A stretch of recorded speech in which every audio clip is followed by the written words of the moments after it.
নমস্কার বন্ধুরা, আজ আমি নিয়ে এসেছি দুর্দান্ত স্বাদের শাপলার রেসিপি। শাপলা কিন্তু খুব একটা বেশি দিন পাওয়া যায় না, এই বর্ষার সময়ে কিছুদিন পাওয়া যায়।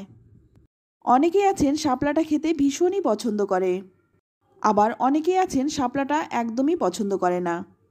তাই আজ আমি খুব কম সময়ের মধ্যে দারুণ টেস্টি শাপলার এই রেসিপিটি বানিয়ে দেখাবো। এর স্বাদ আমি গ্যারান্টি দিয়ে বলতে পারি, যে শাপলা দেখলেই জ্বলে যায় সেও বলবে আর একটু হলে ভালো হতো। তো রেসিপিটি বানানোর জন্য প্রথমেই এখানে নিয়েছি শাপলা। শাপলা কিন্তু জলে হয় বলে এর মধ্যে কিন্তু অনেক পরিমাণে জল থাকে, রান্না করার সময় কিন্তু অনেকটাই কমে যায়। যেমন শাক রান্না করলে শাক অনেকটাই কমে যায়, তেমনই কিন্তু শাপলাটাও অনেকটাই কমে যায়। তো প্রথমে আমি শাপলাটা কেটে নেব। তো আজকে বাজার থেকে 2 আঁটি শাপলা এনেছিল, আর এই 2 আঁটি শাপলাই কিন্তু আমি রান্না করব। তো শাপলা কাটা কিন্তু একদমই সহজ। প্রথমে শাপলার দেখুন এই আঁশটা কিন্তু একটু টান দিলেই একদম খুব সহজেই ছেড়ে যায়, আর এটা কিন্তু ছাড়াতেও ভীষণ ভালো লাগে। তো শাপলা ছাড়াতে কার কার ভালো লাগে কমেন্টে লিখে জানাবেন। আমার তো ভীষণই ভালো লাগে শাপলা ছাড়াতে। তো এইভাবে কিন্তু প্রথমে আমি সমস্ত শাপলার খোসাটা আগে ছাড়িয়ে নেব। শাপলা থাকতে থাকতে এই রেসিপিটি একবার বানিয়ে খেয়ে দেখুন, আমার মনে হয় না কেউ অপছন্দ করবে। তো এইভাবে আমি সমস্ত শাপলাটার খোসাটা ছাড়িয়ে নিয়ে তারপর খুব ভালো করে ধুয়ে নিয়েছি। আর এখানে দেখুন যে শাপলার ফুলগুলো, এটা কিন্তু আমি ফেলে দেইনি, এটা আমি আলাদা করে রেখেছি। শাপলা ফুলের বড়াও কিন্তু খেতে ভীষণ ভালো লাগে। তো এবার দেখুন এই শাপলাগুলো আমি ছোট ছোট করে কেটে নিয়েছি। তো দেখে বুঝতেই পারছেন কিভাবে কেটেছি। এবার এই শাপলাগুলো আমি একটা ঝুড়ির মধ্যে নিয়ে নেব। তো সবগুলো শাপলাই আমি নিয়ে নিলাম। এবার এর মধ্যে দিয়ে দিচ্ছি পরিমাণ মতো লবণ। লবণটা দিয়ে এবার শাপলাটাকে খুব ভালো করে মেখে নেব। এতে করে শাপলার মধ্যে যে জলটা থাকে সেই জলটা কিন্তু বেরিয়ে যাবে। তাতে করে রান্নাটাও তাড়াতাড়ি হবে, আর শাপলা কিন্তু একদম ঘেটে যাবে না। খুব ভালো করে মেখে নিলাম। 15 থেকে 20 মিনিটের জন্য রেখে দেব। এতে করে যে শাপলার মধ্যে এক্সট্রা জল থাকে সেই জলটা কিন্তু ঝরে যাবে।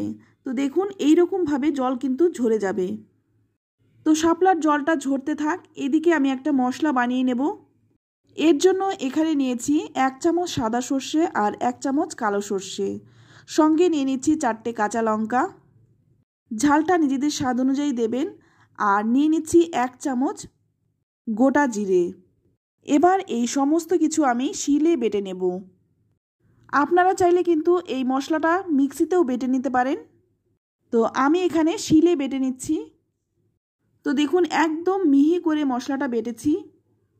এবার রান্নাটা করার জন্য প্রথমে আমি কড়াই গরম করে নিয়ে এখানে আমি 2 চামচ সর্ষের তেল দিয়ে দিলাম। এবার ফোড়নে দিয়ে দিচ্ছি 3টে শুকনো লঙ্কা আর দিয়ে দিচ্ছি 1/2 চামচ কালো জিরে। ফোড়নটা একটু ভেজে নেব।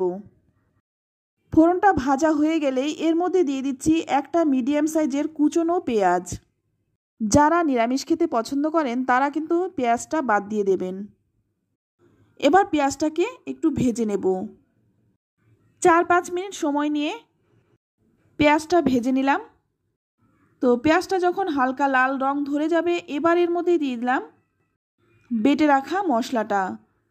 মশলাটা যাতে নষ্ট না হয় তার জন্য মশলার বাটিটা ধুয়ে সামান্য একটু জলও দিয়ে দিলাম। এতে করে মশলাটা কিন্তু ভালো করে কষানো হবে। এবার দিয়ে দিচ্ছি সামান্য একটু হলুদ গুঁড়ো।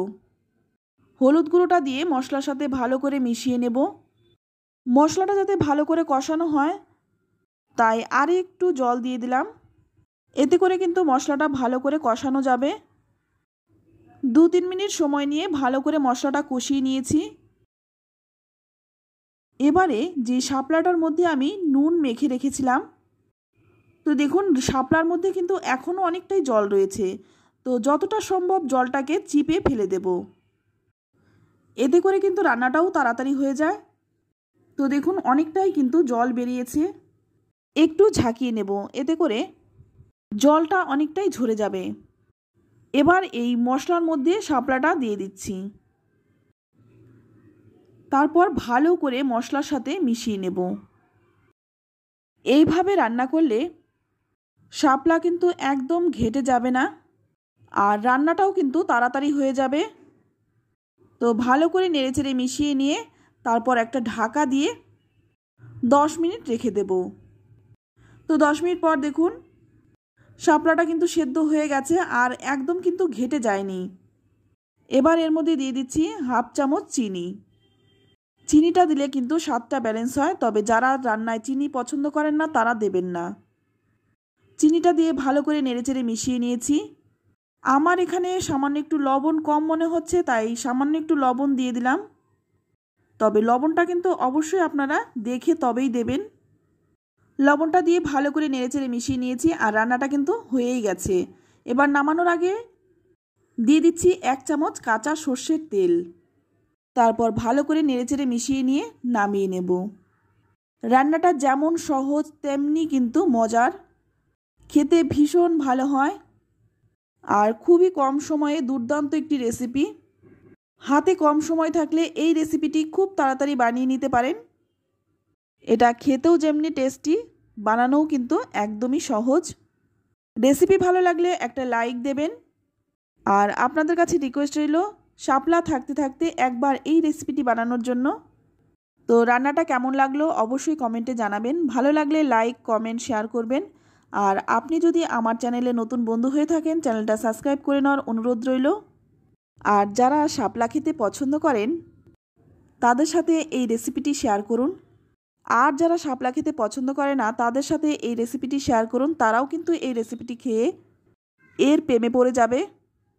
আজ এই পর্যন্ত, আবারও নিয়ে আসবো অন্য কোনো নতুন রেসিপি। সকলেই ভালো থাকবেন, সুস্থ থাকবেন। ধন্যবাদ।